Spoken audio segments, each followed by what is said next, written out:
विकास Pandey, Hardoi, UP. इनका सवाल ऐसा है कि सर मैं बहुत ही सेंसिटिव हूं, भावनाशील हूं, इसके लिए क्या करना चाहिए। मुझे लगता है आपका सवाल ऐसा है कि आप बहुत इमोशनल हो, बहुत सेंसिटिव हो, आप जल्दी भावना में बह जाते हो, आपकी भावनाएं जल्दी प्रभावित हो जाती है, तो इससे आपको बाहर आना है। आपको ज़्यादा संयत बनना है, कम भावनाशील बनना है, कम इमोशनल बनना है। इस सवाल का मैं मतलब ये लेता हूं और उसके ढंग से जवाब देता हूं। ये देखिए, आध्यात्मिक क्षेत्र में व्यक्ति ने तटस्थ बनना चाहिए, यह सिखाया जाता है। इसको योगिक क्वालिटी कहा जाता है। पर्सनालिटी डेवलपमेंट के क्षेत्र में इसी को ही फ्लेगमेटिक पर्सनालिटी ऐसा कहा जाता है। जो एक व्यक्तित्व तटस्थ है, जिसके जीवन में आनंद आने के बाद भी वो आनंद से नाचने नहीं लगता है, लेकिन आनंद बहुत अच्छे ढंग से महसूस करता है, आनंद विभोर नहीं होता है। जिसके जीवन में दुख आने के बाद भी वो दुख से एकदम से दब नहीं जाता है, दुख से भी अपने आप को तटस्थ रख सकता है, आनंद में भी बह नहीं जाता है। ऐसा एक व्यक्तित्व, तटस्थ व्यक्तित्व प्राप्त करना आध्यात्मिक क्षेत्र में बहुत महत्व का माना जाता है। इसको योगिक क्वालिटी में गिना जाता है और हर व्यक्ति इस ढंग का व्यक्तित्व निर्माण कर सकता है। आपने सवाल पूछा कि आप बहुत इमोशनल हो, भावनाशील हो। मैं भी एक ज़माने में बहुत ही भावनाशील था, इमोशनल था। मेरे उम्र के करीबन 20 साल तक तो पूरी तरह से बहुत ही इमोशनल था। छोटी छोटी बातों से बहुत डिस्टर्ब हो जाता था, दुख भी बहुत महसूस करता था, आनंद भी बहुत महसूस करता था, ज़्यादातर नकारात्मक भावनाएं ज़्यादा महसूस करता था, डर भी बहुत महसूस करता था, बहुत डरता था। और आगे चलकर अपने व्यक्तित्व में मैंने पूरी तरह से बदलाव किए। आज ना मैं एकदम से आनंद विभोर बन जाता हूँ और ना ही जीवन में आने के दुख से एकदम से दब जाता हूँ। दोनों की तरफ तटस्थता से देखने का भाव प्राप्त कर चुका हूँ और ये हर व्यक्ति कर सकता है। इसमें कोई बहुत बड़ी बात है ऐसी बात नहीं है, क्योंकि मैंने व्यक्तित्व के क्षेत्र में इतनी बड़ी बड़ी हस्तियाँ देखी है। विनोबाजी भावे को देखा है, आचार्य दादा धर्माधिकारी देखे हैं, कई बड़ी बड़ी हस्तियाँ अपने जीवन में देखी हैं कि जिन्होंने इस ढंग से अपने व्यक्तित्व को ढाला था। इसलिए मुझे कोई इसमें अचरज नहीं लगता है। लेकिन इसके लिए क्या करना होगा, मैं आपसे रिक्वेस्ट करूंगा कि पर्सनालिटी डेवलपमेंट का जो पूरा का पूरा सीरीज़ है, अभी वो पूरा होने का है, लेकिन अभी जितने वीडियोज़ अपलोड हुए हैं उसको आप बहुत बारीकी से सुनिए। हम अपने आप में किस ढंग से बदलाव ला सकते हैं, इसकी बहुत बारीकियां आपको उसमें मिलेगी। ये वीडियो सुनने के कारण आपको आत्मविश्वास भी आएगा कि मैं अपने आप में बदलाव ला सकता हूँ। उसी के साथ में किस ढंग से मैं अपने आप में बदलाव ला सकता हूँ, इसके कुछ नुस्खे भी आपको मिलेंगे। इसके लिए क्या करना होगा, इसकी स्पष्टता भी आपके सामने होगी। हालांकि अगर सम्मोहन जैसी प्रक्रिया हम जानते हैं, सीखते हैं, तो आसानी से अपने आप में बदलाव लाना संभव होता है, लेकिन वो कोई एकमात्र तरीका नहीं है।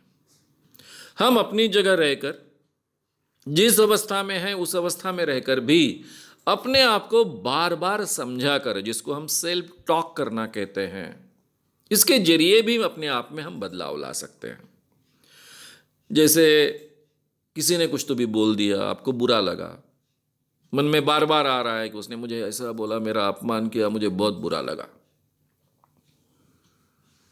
और आपको और ज़्यादा बुरा लगता है और ज़्यादा बुरा लगता है। वही विचार आपके मन में चलते रहते हैं और फिर आपका बुरा लगना बढ़ते ही रहता है। जब भी आप बुरा लगना महसूस करते हो, अपने आप को समझाओ, अपने आप से बात करो। भाई उसने कहा, कह दिया, कहना उसका अधिकार है, मुंह उसका है, उसको लगा वो बोला।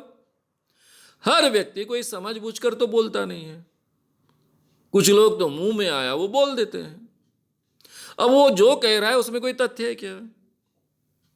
अगर उसमें कोई तथ्य होगा, उसमें कोई सच्चाई होगी, तो मैं अपने आप में वो बदलाव लाऊंगा। लेकिन उसने जो बात कही है उसमें कोई तथ्य नहीं है। उसने मुझे नहीं कहना चाहिए था, फिर भी कह दिया, जाने दो। इस बात को मन पर मैंने नहीं लेना चाहिए।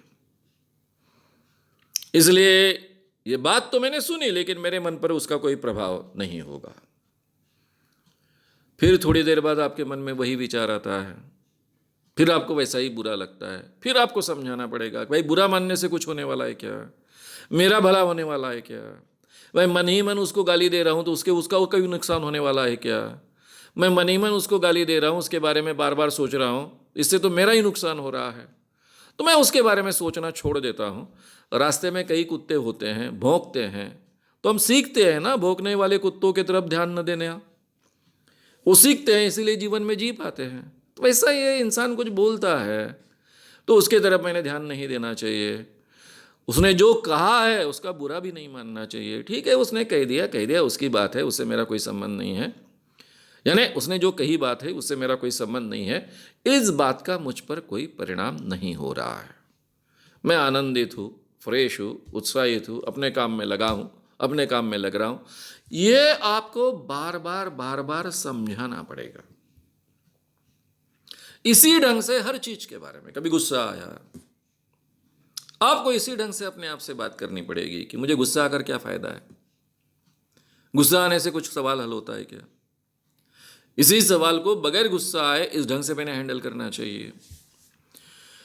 इस ढंग से अपने स्वभाव के बारे में जागरूक होकर अपने आप को आप बार बार समझाते जाओगे तो अपने आप में बदलाव ला पाओगे। इसको कहते हैं सेल्फ सजेशन देना। एक कॉन्शियस लेवल पर अपन सजेशन दे रहे हैं, अपने आप से बोलना, सेल्फ टॉक करना। लेकिन ये सेल्फ टॉक इतना नहीं बढ़ना चाहिए कि लोगों के सामने आप बुदबुदा रहे हो और लोग कह रहे हैं कि अरे क्या हो गया आपको, थोड़ा बहुत आप गनचक्कर बन गए हो। इस ढंग से भी नहीं होना चाहिए। फिर जब भी आपको अवसर मिलता है शांत बैठिए। शांत बैठने के बाद में आँख मूंद लीजिए और यही सेल्फ टॉक अपने आप से रिलैक्स अवस्था में करने की कोशिश कीजिए। जैसा भी आपको रिलैक्स लगेगा, एक जगह बैठकर अच्छा मैं रिलैक्स हुआ हूँ, आंखें बंद है, और वही बात अपने आप को दोहराइए, अपने आप को समझाइए।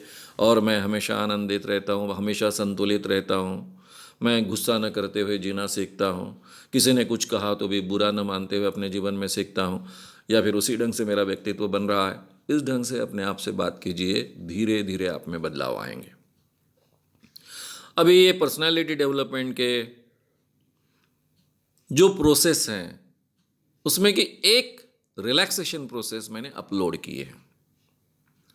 रिलैक्सेशन टेक्निक कर कर आपको उस सीरीज में ये मिलेगी, उसका आप उपयोग कीजिए।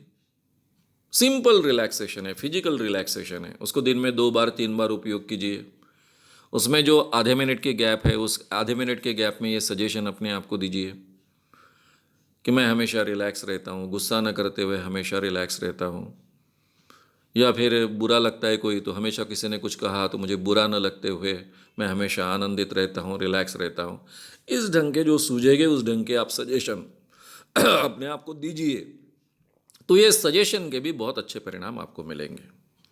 तो मैंने कहा अपने आप से आप सेल्फ टॉक कीजिए। मैंने दूसरी बात आपसे कहा कि आप रिलैक्सेशन की अवस्था सीखिए, उससे रोज़ 2-3 बार प्रैक्टिस कीजिए, और उसमें जो आधे मिनट की गैप दी है उसमें अपने आप को सजेशन दीजिए।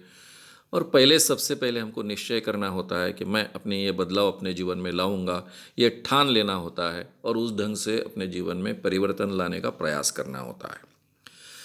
ये पर्सनालिटी डेवलपमेंट सीरीज़, सम्मोहन की सीरीज़ आप सुनोगे तो आपको काफ़ी उसकी मदद मिलेगी। अगर आपको ये वीडियो पसंद आया हो तो उसे ज़रूर लाइक करें, लोगों में ये अवेयरनेस फैलाने में हमारी मदद करें। वीडियो को ज़रूर शेयर भी करें। तो हमारे YouTube चैनल श्याम मानव को विज़िट करें। ऐसे सारे वीडियोस का आनंद लेने के लिए हमारे चैनल को सब्सक्राइब करें। उसके लिए सब्सक्राइब बटन दबाएं। नए वीडियोस का नोटिफिकेशन पाने के लिए बेल आइकन दबाएं।